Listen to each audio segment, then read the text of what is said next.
नमस्कार मंडळी, मी अंकिता आणि आज तुमच्याशी मी बोलण्याचं कारण म्हणजे आपला एन-जी-ओ आहे. तुम्हाला सगळ्यांना माहिती आहे की आपला अर्थ नेक्सस ग्लोबल फाउंडेशन नावाने आपला एन-जी-ओ आहे.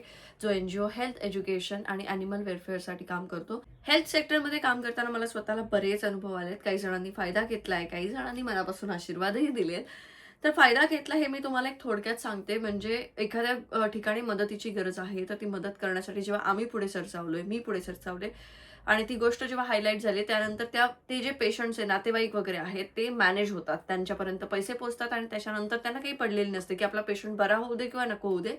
आपल्याला रक्कम मिळाली आहे ना, अशा गोष्टीने मॅनेज झालेले सुद्धा लोकं आहेत. आणि मी बऱ्याच वेळेला काही लहान बाळांसाठी प्रयत्न केले होते, काही मोठ्यांसाठी प्रयत्न केले होते. काही जणांनी मनापासून आम्हाला आशीर्वाद दिले. त्यांना खरंच जी गरज होती, त्यांना ती व्यक्ती बरी झालेली हवी होती. ते त्यांना मिळालं तेव्हा खूप चांगलं वाटलं. तर आत्ता जे मी तुम्हाला या व्हिडिओमध्ये सांगणार आहे, ते सांगण्याआधी मी एक सांगते, की कोणत्याही पद्धतीचा जर फ्रॉड आम्हाला कळला, आमच्यापर्यंत पोहोचला, तर आम्ही त्याबद्दल सोशल मीडियावरती नक्की डिक्लेअर करून ते लोकांना अवेअर करायचं काम सुद्धा करणार आहोत. आता ज्यांना गरज आहे, ज्यांना खूप वैद्यकीय गोष्टींची गरज आहे, असे बरेच लोकं आमच्यापर्यंत पोहोचतात. काही जण असेही आलेत आमच्यापर्यंत, की ज्यांच्याकडे त्यांची खूप प्रॉपर्टी आहे. म्हणजे एक केस आमच्याकडे अशी आली होती, की त्यांच्या घरात त्यांच्या मुलाला ऑपरेशनसाठी 15 लाख रुपयांची गरज होती आणि त्यांचे स्वतःचे 3 फ्लॅट होते मुंबईमध्ये. मग जेव्हा तुमचे स्वतःचे 3 फ्लॅट आहेत, तर मी त्यांना म्हटलं, की एखादा फ्लॅट तुम्ही विकू शकता. 15 लाख नाही आहेत असं तर होणार नाही. नाही, एक फ्लॅट ई-एम-आयवरती आहे, बाकी 2 फ्लॅट तर आमचे स्वतःचे आहेत, पण त्याच्यात भाडेकरू राहतात. भाडेकरूंना खाली करा आणि तो फ्लॅट तुम्ही विका आणि तुम्ही गरजू नाही म्हणू शकत. सो गरजू ही कॅटेगरी वेगळी येते, ज्यांच्याकडे ते हतबल झालेत, परिस्थितीसमोर ज्यांनी हात टेकलेत, अशी लोकं गरजू या कॅटेगरीमध्ये येतात. आम्ही फक्त गरिबांना मदत करणार आहोत असं नाहीये. आम्ही गरजू लोकांना मदत करणार आहोत, हेही लक्षात घ्या. आता जेव्हा मेडिकल ह्याच्यासाठी आम्हाला जेव्हा आमच्यासोबत पेशंटचे नातेवाईक किंवा पेशंट संपर्क साधतात, तेव्हा त्यांच्याबद्दल सगळी इन्फॉर्मेशन घेणं किंवा काय करणं हे मॅनेज होत नव्हतं आमच्याकडनं. म्हणून आम्ही थोडासा वेळ घेतला आणि त्याबद्दलचा आम्ही एक फॉर्म बनवलेला आहे, जो आमच्या फाउंडेशनचा फॉर्म असेल. आता तो फॉर्म कसा भरायचा हे मी तुम्हाला या व्हिडिओमध्ये सांगणार आहे आणि त्याच्यासोबतच मी तुम्हाला फॉर्म कोणी भरावा, कसा भरावा ही सगळी डिटेल मी या व्हिडिओमध्ये देणार आहे. तर आता सगळ्यात पहिलं मी तुम्हाला स्क्रीनवरती तो फॉर्म दाखवते. तर इथे लिहिलेलं आहे पेशंट इन्फॉर्मेशन, रुग्णाची माहिती. हे आपल्या फॉर्मचं पहिलं पान आहे. ज्या पहिल्या पानावरती सगळ्यात पहिलं तर तुम्हाला जो कॉलम दिसतोय, जो असा चौकोन दिसतोय, तिथे तुम्हाला त्या पेशंटचा फोटो चिकटवायचा आहे. त्याच्यानंतर फुल नेम म्हणजे पेशंटचं पूर्ण नाव, आडनाव, नाव, वडिलांचं नाव हे पूर्ण लिहायचं आहे. व्यक्ती जर लग्न झालेली असेल, महिला असेल, तर तिच्या नवऱ्याचं नाव, जे काही त्यांचं कागदोपत्री नाव आहे, ते पूर्ण नाव तिथे हवंय. त्यानंतर ॲड्रेस हा त्यांच्या राहत्या घराचा, ते व्यक्ती सध्या वास्तव्याला कुठे आहेत, त्या राहत्या घराचा त्यांचा पत्ता, त्याच्यानंतर एज, जेंडर, लिंग तुम्हाला स्त्री किंवा पुरुष असं तिथे लिहायचंय. त्याच्यानंतर रक्तगट त्यांचा काय आहे हे लिहायचंय. कॉन्टॅक्ट डिटेल्समध्ये सगळ्यात पहिलं जे दिलेलं आहे ते पेशंट कॉन्टॅक्ट नंबर म्हणजे रुग्णाचाच तिथे नंबर असला पाहिजे. त्याच्यानंतर अल्टरनेट नंबर जो म्हटलाय तिथे तुम्ही दुसऱ्या कोणाचा जो सध्या तो फोन म्हणजे एखादा रुग्ण समजा ॲक्सिडेंट झालाय, तो कोमामध्ये आहे, तरी सुद्धा तिथे पेशंटचाच कॉन्टॅक्ट नंबर लिहिला गेला पाहिजे. आणि आता कोमामध्ये असलेल्या पेशंटच्या सोबत जे असतात त्यांचा नंबर हा अल्टरनेट नंबर म्हणून तुम्ही तिथे पर्यायी क्रमांक म्हणून देऊ शकता. काही वेळेला रुग्णांचे फोन असतात, हेच नातेवाईक मॅनेज करत असतात. त्याच्यामुळे नंबर नक्की कोणाचा आहे हे आम्हाला कळत नाही. म्हणून दिलेली ती कॅटेगरी आहे की रुग्णांचा संपर्क क्रमांक आणि त्यानंतर अल्टरनेट नंबर. त्याच्यानंतर इमर्जन्सी कॉन्टॅक्ट नंबरमध्ये तुम्ही अजून एका नातेवाईकाचा नंबर आणि त्यांचं तुमच्याशी असलेलं नातं, पेशंटशी असलेलं नातं हे तिथे लिहायचंय. कॉन्टॅक्ट नंबर हा त्याच रुग्णाचा. आता इथे लिहिलंय की रिलेटिव्ह नेम, नातेवाईकाचं नाव, त्यांचं नातं आणि त्यांचा कॉन्टॅक्ट नंबर हे तुम्हाला इथे लिहायचंय. आता इथे तुम्ही कोणाची नावं देणार, काय देणार, त्या व्यक्तींना आम्ही फार ओळखत नसल्यामुळे खाली असं दिलेलं आहे की वरील माहिती ही माझ्या माहितीनुसार अचूक आहे. त्याच्यामुळे तुम्ही जी काही इन्फॉर्मेशन त्या फॉर्ममध्ये भराल त्यासाठी जबाबदार ही तिथे खाली साईन करणारी व्यक्ती असेल, जी त्यांची नातेवाईक असेल किंवा कोणी असेल, मित्रमंडळी सुद्धा असू शकते. हे झालं आपल्या फॉर्मचं पहिलं पान. आता आपण दुसऱ्या पानावरती जाऊया की इथे लिहिलंय करंट मेडिकल स्टेटस, सद्यस्थिती.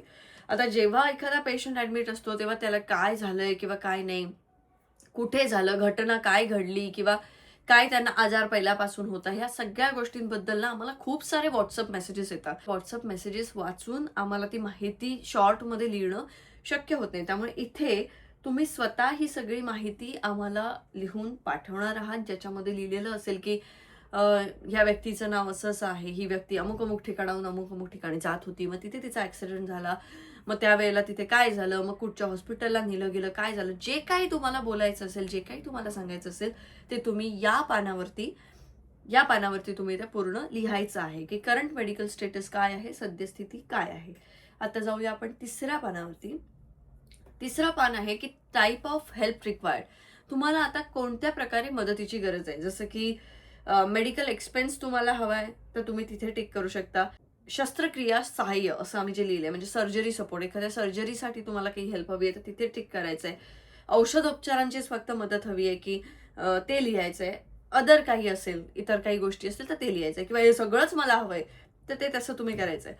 एस्टिमेटेड कॉस्ट, अंदाजित खर्च असं आम्ही लिहिलंय. तर काही वेळेला आपण एखाद्या व्यक्तीला एखाद्या हॉस्पिटलला घेऊन जातो आणि ते तुम्हाला सांगतात, की याचं अमुक-अमुक ऑपरेशन करायला लागेल आणि त्या ऑपरेशनसाठी साधारण खर्च बाबा 20 लाख रुपये येईल. तर तो अंदाजित खर्च त्यांनी तुम्हाला काय दिलाय तो तिथे लिहायचा आहे. एनी प्रिव्हियस असिस्टंट रिस्कीप, तुम्हाला पूर्वी मदत मिळालेली आहे का? आणि जर मिळाली असेल तर त्याच्याबद्दलची माहिती. काही वेळेला असं होतं की लोकं एन-जी-ओ पर्यंत पोहोचण्या अगोदर स्वतः काहीतरी फोन पे वगैरे क्यूआर कोड शेअर करतात, लोकांकडनं मदत उभी करतात आणि त्याबद्दलची माहिती ही तुम्हाला इथे लिहायची, की तुम्ही कोणाकडनं मदत घेतली आहे का? समजा तुम्ही नातेवाईकांकडनं जरी मदत घेतली असेल, की बाबा 20 लाख रुपये खर्च होता, 5 लाख मी अमुक-अमुक नातेवाईकांकडनं घेतलेत, 15 लाख रुपये मला मदतीची गरज आहे. तर ते सगळं डिटेल तुम्हाला इथे लिहायचं आहे. त्यानंतरचं आपलं जे पेज आहे त्याच्यामध्ये लिहिलेलं आहे, की admitted to hospital, yes or no. तर ती व्यक्ती आता रुग्णालयामध्ये ॲडमिट आहे का? असेल तर तुम्हाला रुग्णालयाचं नाव लिहायचंय, त्या हॉस्पिटलचं नाव लिहायचंय. त्याच्यानंतर कोणते डॉक्टर हे सध्या त्यांना बघतायत, त्या डॉक्टरचं नाव लिहायचंय. वॉर्ड नंबर लिहायचा की ते कोणत्या वॉर्डमध्ये ॲडमिट आहेत, कोणत्या आयसीयूमध्ये ॲडमिट आहेत, कुठच्या रूममध्ये ॲडमिट आहेत, तो नंबर तिथे लिहायचा आहे. आत्ता सध्या त्यांच्यावरती कसले उपचार सुरू आहेत, की म्हणजे ते आयसीयूमध्ये आहेत किंवा त्यांच्यावरती अजून काय उपचार सुरू आहेत, तर त्याबद्दलची माहिती तिथे लिहायची आहे. Reports attached, yes or no. So reports अटॅचमध्ये तुम्हाला जर तुम्हाला या फॉर्म सोबत सगळे रिपोर्ट्स द्यायचेच आहेत, ते मी पुढे सांगेन. तर तिथे तुम्हाला येस वरतीच क्लिक करायचे, कारण आम्हाला या फॉर्म सोबत सगळे रिपोर्ट सुद्धा लागणार आहेत. आता त्याच्यानंतर जे लिहिलेलं आहे ते फक्त एन-जी-ओच्या माणसांसाठी आहे. तिथे तुम्ही काहीही फिल करायचं नाहीये. ही जी तुम्ही इन्फॉर्मेशन दिलेली आहे, ही सगळी इन्फॉर्मेशन हे त्यांच्याकडनं चेक केली जाणार. त्यानंतर ज्या कॅटेगरीमध्ये ते डिव्हाईड करणार आहे, ती ए-बी-सी कॅटेगरी ही आम्ही दिलेली कॅटेगरी आहे, की म्हणजे कुठच्या पेशंटकडे जास्त लक्ष द्यायचं आहे. तर ते ए कॅटेगरीमध्ये, की बी कॅटेगरीमध्ये आम्ही अशा लोकांना ठेवलं, की ज्या लोकांशी आपण थोड्याफार संपर्कात राहिलो तरी गोष्टी मॅनेज होऊ शकतात. आणि सी कॅटेगरी ही आहे, की ते त्यांच्यासोबत आपण फोनवरती संपर्कात राहिलो तरी सुद्धा या गोष्टी मॅनेज होऊ शकतात. तर या कॅटेगरीमध्ये आमची माणसं ही तिथे टिक करतील, की त्यांना काय वाटतंय, की ए कॅटेगरीमध्ये वर्ण हे करायचंय, बी कॅटेगरी सी. याच्यामध्ये ए म्हणजे फार चांगला, बी म्हणजे आम्ही मदत करणार, सी म्हणजे आम्ही मदत करणार नाही, असं काहीही नाहीये. आमच्याकडे पण जे स्वयंसेवक आहेत ते फार कमी आहेत सध्या. कदाचित ते फ्युचरमध्ये वाढतील. पण त्या ह्याने ए कॅटेगरीमध्ये आम्ही त्या लोकांना ठेवलं, की ज्या लोकांसोबत एखादा माणूस थांबण्याची जर गरज असेल किंवा त्यांना काहीच कळत नाहीये. म्हणजे समजून जा, की गावातली एखादी व्यक्ती जिला शहराबद्दल काहीच माहिती नाहीये आणि शहरात त्यांना ऑपरेशनसाठी यावं लागलंय. तर अशा वेळेला आमचा माणूस जर तिथे ठेवायचा असेल, तर त्यासाठी तो ए कॅटेगरी आहे.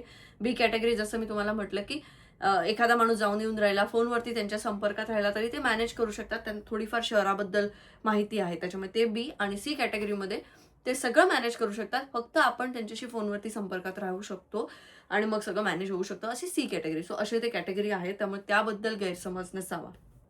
त्याच्यानंतर आम्ही लिहिले आरोग्य दूताचं नाव, आयडी नंबर आणि दिनांक. तर हे आमच्याकडून जो माणूस तुमचा हा तपशील तपासणार आहे, तर त्याचं नाव, त्याचा नंबर आणि त्याचा दिनांक हे तिथे मेन्शन केले जाईल. त्याच्यानंतर आहे आरोग्य दूताची सही. तर जो व्यक्ती आमच्या फाउंडेशनकडनं तुमची ही सगळी इन्फॉर्मेशन क्रॉस चेक करेल, त्याची तिथे साईन असेल. या फॉर्म सोबत, हा फॉर्म तुमचा भरून झाल्यानंतर आम्हाला तुमचे सगळे डॉक्युमेंट्स या फॉर्म सोबत लागणार, जसे की आधार कार्ड, पॅन कार्ड. त्याच्यानंतर आम्ही म्हटलं की सगळे तुमचे जे काही वैद्यकीय रिपोर्ट्स असतील ते सगळे रिपोर्ट्स, मेडिकल रिपोर्ट्स. त्याच्यानंतर जर तुमच्याकडे रेशन कार्ड असेल तर ते रेशन कार्ड. त्याच्यानंतर इलेक्ट्रिसिटी बिल, ॲड्रेस प्रूफसाठी परत एकदा, आणि काही तुमचे संबंधित कागदपत्र असतील, तुमचे अजून काय काय तुम्ही कागदपत्र काढले असतील तर ते, डिसेबिलिटी सर्टिफिकेट जर काय असेल तर ते, इन्कम सर्टिफिकेट, इन्शुरन्सचे पेपर, त्याच्यानंतर पूर्वी जर काही त्यांची ट्रीटमेंट केली गेली होती तर त्या रिलेटेड पेपर, ह्या सगळ्याचा एक बंच तुम्हाला करायचं आहे. हे सगळं तुम्हाला व्यवस्थित वेळ घेऊन करायचं आहे आणि हे तुम्हालाच करावं लागणार आहे. आता यामध्ये आम्ही इन्कम सर्टिफिकेट मागितलंय, त्याच्यानंतर इन्शुरन्सचे पेपर मागितलेत. तर हे त्यासाठी मागितलेत की जर तुम्ही एखाद्या गव्हर्नमेंटच्या योजनेमध्ये बसत असाल तर आम्ही त्यासाठी सुद्धा प्रयत्न करणार आहोत. आम्ही सगळ्यांनाच फायनान्शियली मदत करू शकतो किंवा सगळ्यांचंच सगळं करू शकतो असं देखील नाहीये. आम्ही सुद्धा माणूस आहोत आणि आम्ही फक्त सगळ्यांना एकत्र घेऊन सगळ्यांच्या मदतीने आम्ही गोष्टी सोडवण्याचा प्रयत्न करणार आहोत, की कुठे काय आपल्या कॉन्टॅक्टने होत असेल तर ते करूया. आता आता ज्या पद्धतीने इन्फ्लुएन्सर म्हणून मी स्वतः वावरते, माझे बरेच कॉन्टॅक्ट्स असतात किंवा माझ्या एका फोनने जर कामं होत आहेत, तर ती कामं करण्याचा आणि लोकांपर्यंत पोहोचण्याचा आमचा हा प्रयत्न आहे. यामध्ये कोणत्याही प्रकारचे पैसे तुमच्याकडनं आम्ही किंवा आमचा कोणताही माणूस घेणार नाही. तुमची जर काही अशी फसवणूक होत असेल, तर प्लीज ती सुद्धा तुम्ही आम्हाला सांगू शकता, की तुमच्याकडे कोणीतरी पैशाची डिमांड केली आहे, की आम्हाला ₹1000 द्या, त्याच्यानंतर मग आम्ही तुम्हाला इथपर्यंत पोहोचवतो. असं काही होणार नाहीये. आमच्या फाउंडेशनचा नंबर आहे जो आता तुम्हाला स्क्रीनवरती दिसतोय, त्या नंबरला तुम्ही कॉन्टॅक्ट करू शकता. त्यानंतर तुमच्याशी बोललं जाईल, तुमच्यासोबत तुम्हाला जे जे गरजेचे कॉन्टॅक्ट नंबर आहेत ते तुमच्यापर्यंत शेअर केले जातील. तुम्ही मला फॉलो करत असाल Instagramला किंवा आपल्या फाउंडेशनच्या पेजला फॉलो करत असाल, तर हळूहळू तुम्हाला तुमच्या तालुक्यासाठी कोण कोऑर्डिनेटर आहे आमच्या फाउंडेशनकडनं हे तुम्हाला कळेल. तुम्हाला फक्त तुमच्या तालुक्याबद्दलचं लक्षात ठेवायचं की बाबा मी मालवणची आहे, तर मालवण तालुक्यामध्ये कोणती अशी व्यक्ती आहे जी या फाउंडेशनशी संलग्न आहे, जिच्याकडे मी गेल्यानंतर माझा प्रॉब्लेम सॉल्व्ह होणार, हे तुम्हाला लक्षात ठेवायचं आहे. किंवा तुम्हाला गरज नसेल तरी लक्षात ठेवा आणि तुमच्या इतर आजूबाजूला कोणाला मदतीची गरज असेल तर त्या व्यक्तीपर्यंत तुम्ही ते पोहोचवू शकता. बाकी सगळ्या डिटेल्स ह्या आम्ही लवकरच आमच्या व्हिडिओच्या माध्यमातून तुमच्यापर्यंत पोहोचवत राहू. तर या व्हिडिओमध्ये मी तुम्हाला फॉर्म कसा भरायचा आहे हे सांगितलंय. आता फॉर्म भरल्यानंतर तुम्हाला काय करायचंय हे देखील आहे का. फॉर्म भरून झाल्यानंतर हा फॉर्म स्कॅन करून त्याचं एक PDF डॉक्युमेंट बनवून ती डॉक्युमेंट तुम्ही आम्हाला आमच्या NGOच्या नंबरवरती पाठवणार आहात, जो नंबर तुम्हाला आता स्क्रीनवरती दिसतोय. त्यानंतर ते जे काही हा फॉर्म तुम्ही भरलाय, हा फॉर्म पूर्णपणे पोस्टाने तुम्ही आमच्या फाउंडेशनच्या ह्या ॲड्रेसवरती देखील कुरिअर करणार आहात आणि हा फॉर्म आमच्यापर्यंत पोहोचणं देखील गरजेचं आहे. त्यामुळे त्याबद्दलही तुम्ही काळजी घ्या. आता एखाद्या वेळेला इमर्जन्सी असते तर त्यावेळेला तो फॉर्म आमच्यापर्यंत पोहोचेपर्यंत आम्ही वाट बघू शकत नाही. म्हणून PDF मध्ये पण तो फॉर्म आला पाहिजे आणि फिजिकल कॉपी पण आमच्यापर्यंत पोहोचली पाहिजे. या दोन्ही गोष्टींची काळजी घ्या आणि बाकी जे काही असेल त्यासाठी आमच्या फाउंडेशनच्या नंबरच्या संपर्कात तुम्ही राहू शकता आणि चिडचिड करू नका किंवा चिडून तुम्हाला लगेच रिस्पॉन्स मिळेल असं नाही. कारण कितीतरी लोकं आमच्या कॉन्टॅक्टमध्ये असतात, कितीतरी लोकं मदतीसाठी आमच्यापर्यंत पोहोचलेली असतात. त्यामुळे एखाद्या वेळेला उशीर होऊ शकतो किंवा आम्ही कमी पडू शकतो. त्यासाठी मी आत्ताच माफी मागते. पण आमच्यावरती विश्वास ठेवा, जिथे कुठे आम्ही मदत करू शकतो, ज्या पद्धतीने आम्ही तुमच्या उपयोगाला येऊ शकतो, अशा ठिकाणी आम्ही कुठेही कमी पडणार नाही. फक्त एकच की तुमचं सेव्हिंग्ज अकाउंट देऊन आर्थिक मदत आम्हाला आमच्या ह्या अकाउंटमध्ये पाठवा ही अपेक्षा ठेवू नका. कारण आम्ही बरेच जण फायदा घेताना बघितलेत, बऱ्याच जणांचं नुकसान होताना बघितले, बरेच फ्रॉड होताना बघितलेत. त्यामुळे आर्थिक मदतीपेक्षा तुम्हाला काय गरजेचं आहे ते ओळखा, की तुम्हाला तुमचा पेशंट बरा झालेला हवाय की तुम्हाला पैसे कमवायचे आहेत.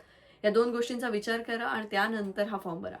आज मी हे जे काही समाजकार्य करतेय त्या सगळ्यात तुमची सगळ्यांची साथ होती म्हणून करू शकते आणि ती ह्यापुढे देखील गरजेची आहे. त्यामुळे नक्कीच आपण सगळे मिळून खूप छान काम करू. तुमच्यापैकी कोणी जर आमच्यासोबत स्वयंसेवक बनण्यात इच्छित असेल, कारण आपल्याला ही एक टीम उभी करायची अख्ख्या महाराष्ट्रात आणि कालांतराने पूर्ण भारत देशात, जी प्रत्येक ठिकाणी आपला एक व्यक्ती असेल जो सगळ्यांची काळजी घेऊ शकतोय.